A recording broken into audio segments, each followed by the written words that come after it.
Buenos días, un saludo a todas y a todos. Me vais a permitir que empiece estas primeras palabras enviando un mensaje de apoyo, de solidaridad, de reconocimiento a las trabajadoras y trabajadores de Portugal que hoy están desarrollando una huelga general también contra una reforma laboral impuesta y por las condiciones en las que transcurre la crisis y la acción del gobierno en Portugal. Asimismo, en Italia, la CGIL ha anunciado la convocatoria de una huelga general, todavía no tiene fecha, también por medidas similares a las que se están tomando aquí en España. Mirad, mientras estabais sentado, he recibido una carta del señor Rajoy. No es una broma, ¿eh? Lo que es una broma es el contenido. Son 2 párrafos.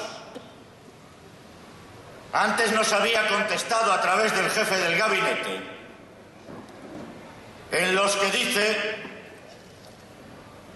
que en la acción del gobierno ha estado presidida, como respuesta a la convocatoria de la huelga, ha estado presidida por la voluntad de diálogo y que, en todo caso, corresponde al gobierno, en ausencia de acuerdos más o menos, tomar decisiones. Esto es una auténtica broma si no fuera tan serio. Mirad, este gobierno ha entrado como elefante en cacharrería. Parte de la convicción de que la única legitimidad en democracia es la que da el resultado de las elecciones, en este caso las elecciones generales, y que por lo tanto los únicos legitimados para tomar decisiones son ellos. La grandeza de un sistema democrático, y sobre esto a las organizaciones sindicales españolas nadie nos va a dar lecciones, es el juego de legitimidades. Legitimidades diversas que se expresan de forma diferente. La única no es la que sale de las urnas en las citas electorales políticas. No seré yo quien cuestione la legitimidad del gobierno. Es un gobierno legítimo, no me cabe ninguna duda. Hasta tiene mayoría absoluta. Probablemente con otra normativa electoral esa mayoría no sería tan amplia y a lo mejor tampoco absoluta. Pero bueno, es el juego y es un gobierno legítimo. Pero las organizaciones sindicales españolas, UGT y las comisiones obreras, somos tan legítimos como el gobierno. También nuestra legitimidad nace del voto en las urnas, en este caso de los trabajadores y trabajadoras. Y es la complementariedad de las legitimidades. A veces la contraposición, como es el caso al que nos ha forzado la acción del gobierno, lo que determina la grandeza, la salud de un sistema democrático en un país como el nuestro. Que no se confundan, que no se confundan. No vaya a ser que la suya termine por el mismo camino que terminó la del primer ministro de Grecia o la del señor Berlusconi. A mí no me gusta, a ningún demócrata le debe gustar que instituciones no elegidas por el voto de la ciudadanía cambien y pongan gobiernos a su antojo. Gobiernos que no han pasado por las urnas. Pero cuidado, que si la democracia pierde calidad no solo están en riesgo los derechos de la ciudadanía, los derechos laborales en este caso, también la pervivencia de los gobiernos elegidos por las urnas. No vaya a seguir el mismo camino, que se apoye en la sociedad española, que deje de mirar tanto al Fondo Monetario Internacional o al Banco Central Europeo. La verdad es que el gobierno se las prometía muy felices. Por eso decidieron tirar por la vía del Real Decreto Ley, sin negociación, a pesar de lo que dicen en esa infamia de vídeo. Y alguno más que sacarán. Describen un país a partir de la reforma que se parece más al de Alicia en el País de las Maravillas que al marco de relaciones de trabajo que configura a partir de la reforma el Estatuto de los Trabajadores. Por eso no quisieron negociar. No es cierto. No vais a encontrar en ese vídeo ninguna imagen de reuniones de negociación, porque no las ha habido, ni 32 ni ninguna. Tratan de confundir para justificar lo injustificable a la sociedad española y no dudan en utilizar elementos de propaganda contando mentiras como si fueran verdades para que la repetición incansable de las mismas las convierta en verdades. La técnica ya fue utilizada hace muchos años en Europa con resultados nefastos. Con resultados nefastos. No ha habido negociación. Ha habido un Real Decreto que quisieron justificar por la urgencia, por la necesidad de tomar de forma urgente decisiones. Y el mismo día prácticamente que aprobaban la reforma laboral en el Consejo de Ministros, el señor Rajoy llegaba al Parlamento y decía, bueno, que nadie crea que la reforma por sí sola va a crear empleo. Y a continuación, sin pudor ninguno, afirmaba, en una situación como la que va a atravesar la economía española en el año 2012, es muy probable que se destruyan más de 600.000 nuevos empleos. ¿En qué quedamos? ¿Hacía falta una reforma laboral para crear empleo o era necesario tomar otras decisiones en materia de política económica porque es la economía la que genera o destruye el empleo? ¿Por qué las prisas? ¿Por qué el Real Decreto al que se están acostumbrando demasiado los gobiernos en nuestro país para imponer decisiones injustas como esta reforma laboral? No es ninguna exageración decir que esta, de las 52 con esta 53 reformas del Estatuto de los Trabajadores, supone la regresión más importante en materia de derechos laborales de toda la historia de la democracia en nuestro país. Eso es así, porque toca todas las piezas, desde el contrato al despido, el convenio colectivo, el asentismo, la modificación, el descuelgue, la inaplicación del convenio.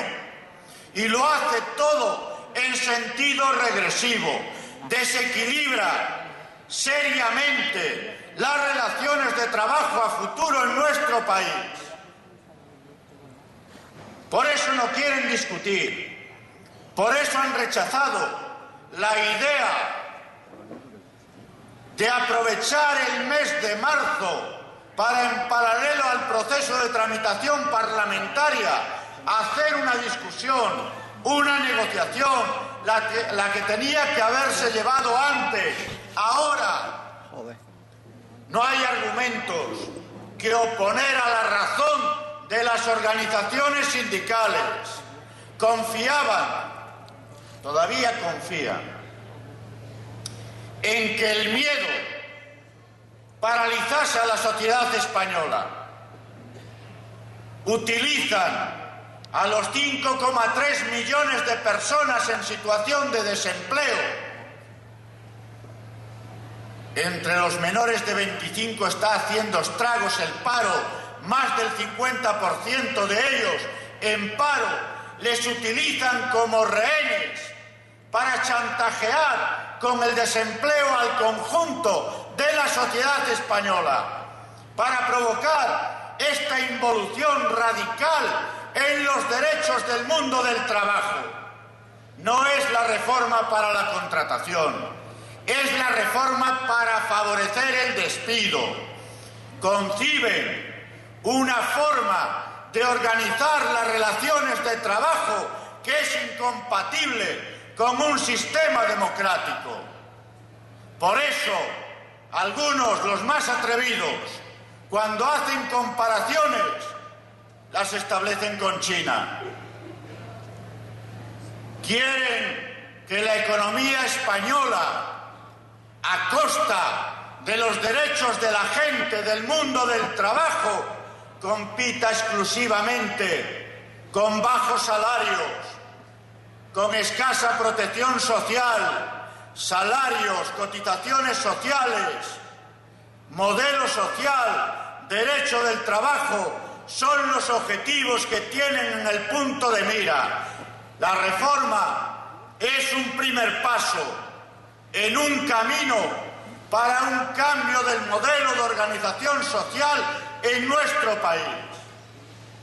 Hay quien ha llegado y tiene tentáculos muy poderosos y muy largos a la conclusión de que en Europa y España dentro de Europa no puede competir en un mundo de economía globalizada sosteniendo un sistema de libertades asentado en el Estado social, en el Estado del bienestar, y por eso se aprestan a demoler las bases de la organización social que ha caracterizado a mejor a Europa en comparación con otras áreas económicas y políticas del mundo.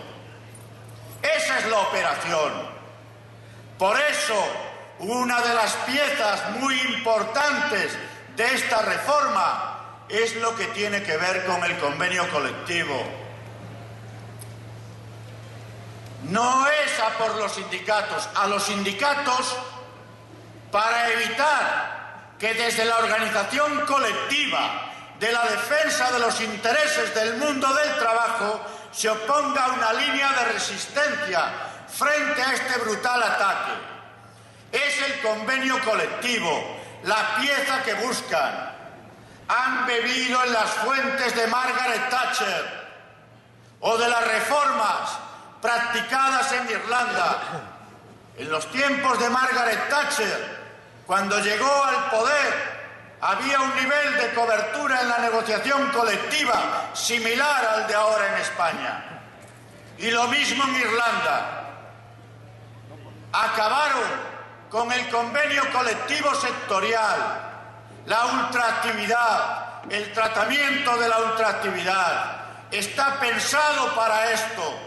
¿Para qué? Para, dicen, hacer primar el convenio colectivo en la empresa.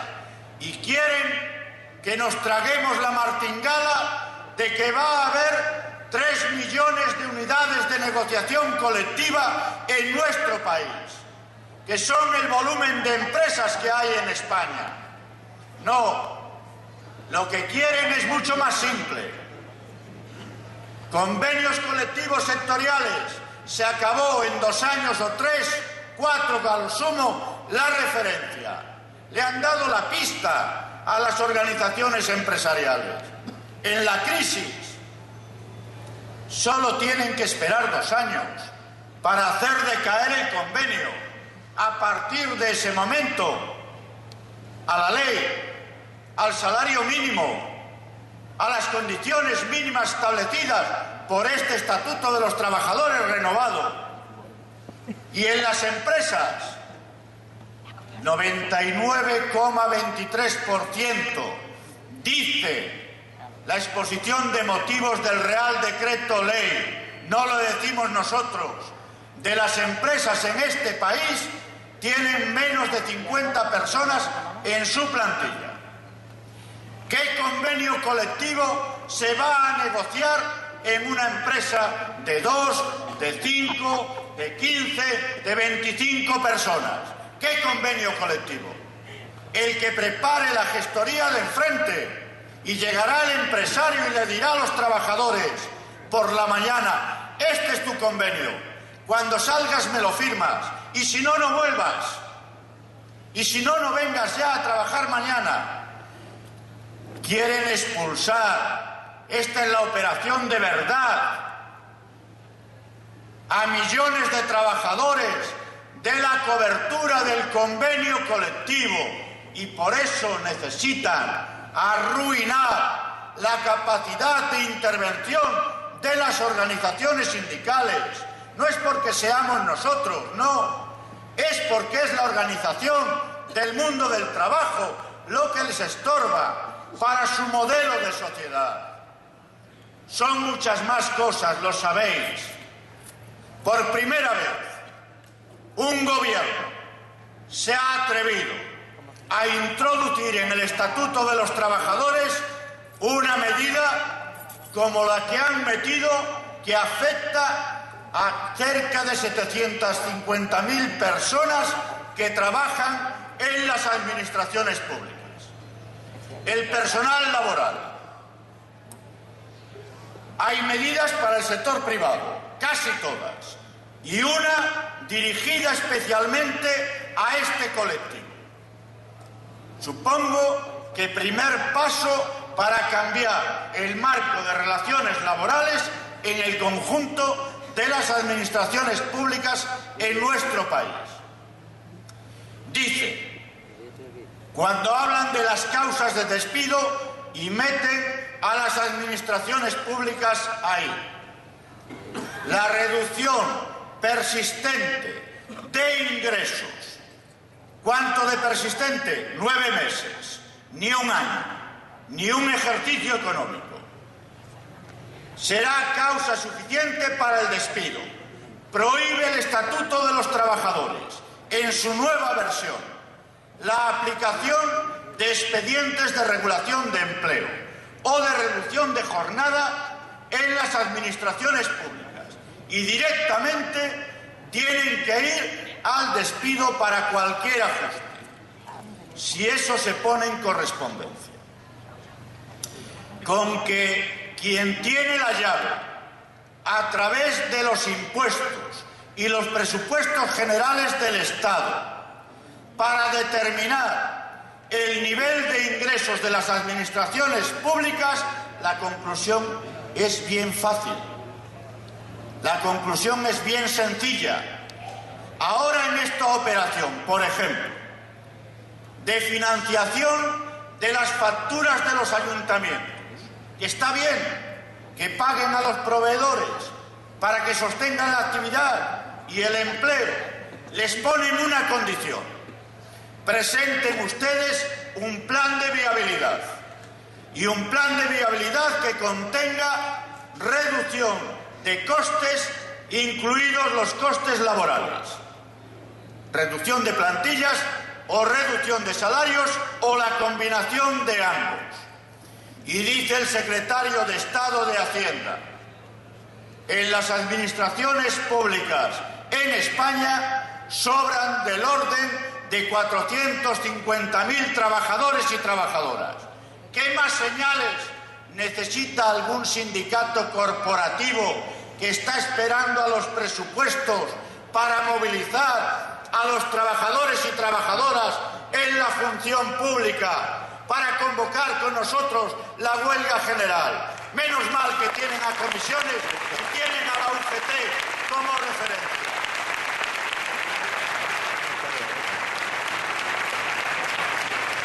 Es una reforma brutal, brutal.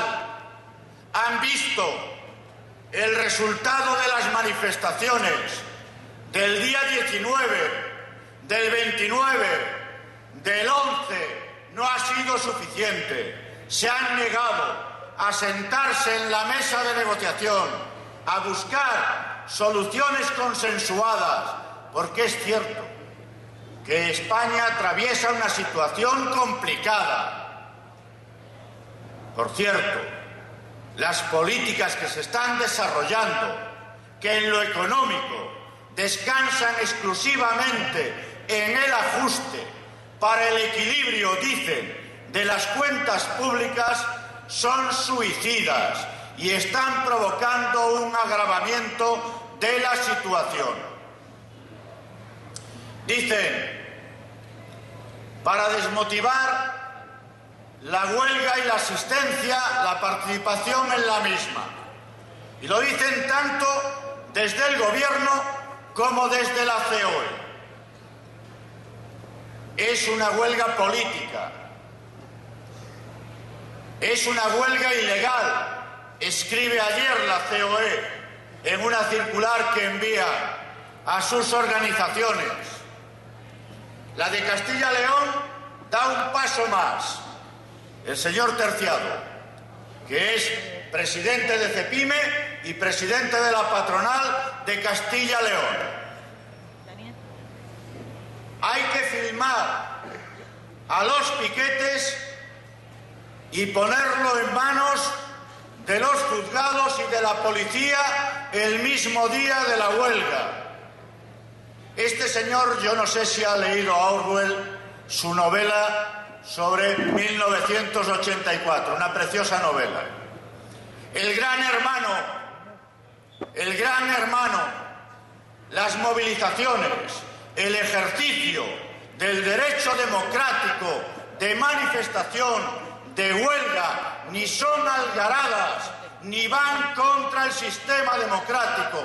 Antes, al contrario, refuerzan la calidad de la democracia y además son un derecho legítimo para la autodefensa, en este caso, frente a la sinrazón del Gobierno y de la patronal de este país. Pues a pesar del miedo, a pesar del fantasma que utilizan, que agitan, de la propaganda, va a haber una huelga masiva el día 29 de marzo en este país, porque la gente sabe que hay que pararle los pies a este Gobierno, que hay que hacer retroceder esta reforma, que necesita de cambios sustanciales, de cambios muy importantes, pero que además la derrota ahora supone el campo libre para el resto de las medidas que se están preparando. ¿Qué tendrá en la cabeza el señor Rajoy para no atreverse a desvelar el contenido de los presupuestos generales del Estado hasta que pasen las elecciones en Andalucía y en Asturias? ¿Qué tendrá en la cabeza? ¿Qué están preparando?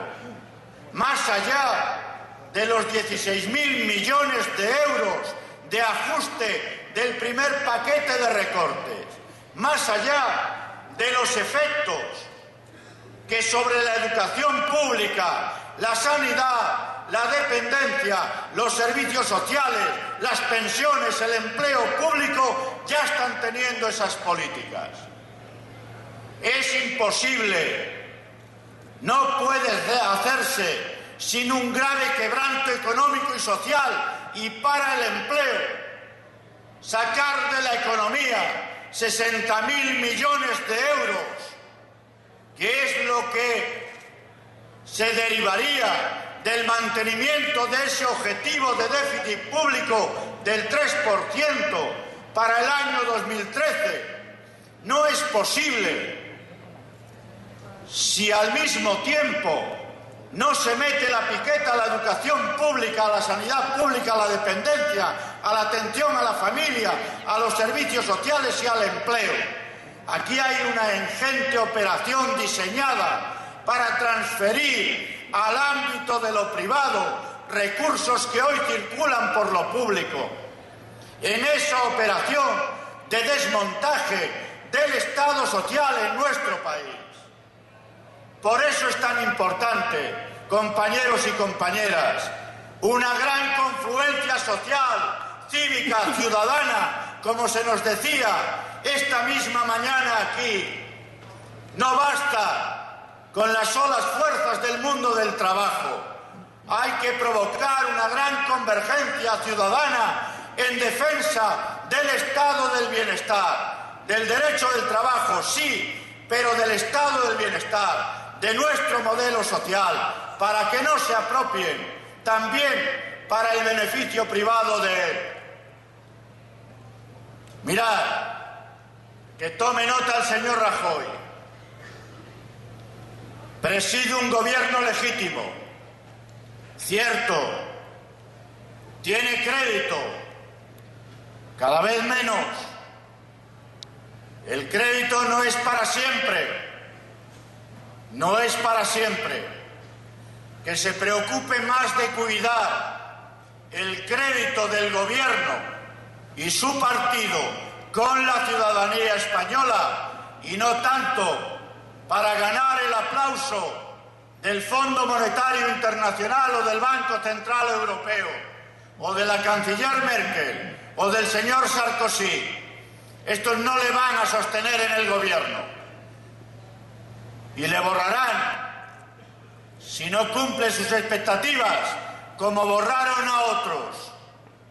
Hoy la prima de riesgo, esto que tuvimos que aprender a saber qué era, está ya otra vez en 360 puntos básicos, a pesar de la reforma laboral. Esto quiere decir que financiarnos nos cuesta hoy más caro que ayer y que el antes de ayer, por la falta de expectativas en la economía y en la sociedad española.